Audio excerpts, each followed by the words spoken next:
21শে June মালদাতে শুক্রবার বিশ্ব যোগা দিবসের সকালে মালদহের Gani Khan institute of engineering and technology কলেজে এলেন কেন্দ্রীয় শিক্ষা প্রতিমন্ত্রী সুকান্ত মজুমদার। তাকে শিক্ষা প্রতিষ্ঠানের পক্ষ থেকে সংবর্ধনা দেওয়া হয়। এদিন তিনি যোগাতে অংশ নেন। উপস্থিত ছিলেন উত্তর মালদহের লোকসভার সাংসদ খগেন মুর্মু, স্থানীয় বিধায়ক গোপাল সাহা সহ আরও অন্যান্যরা।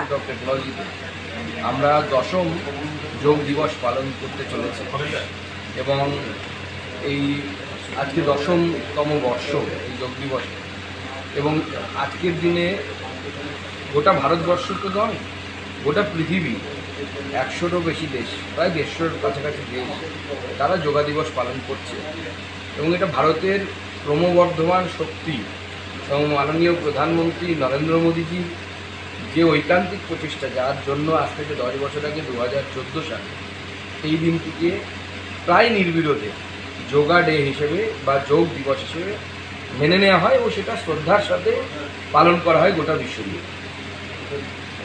এবারে অন্য প্রসঙ্গ বলছি যে কাঠমান্ডু নিয়ে আবার মমতা বন্দ্যোপাধ্যায় নিজেই বলছেন এবং বলছেন যে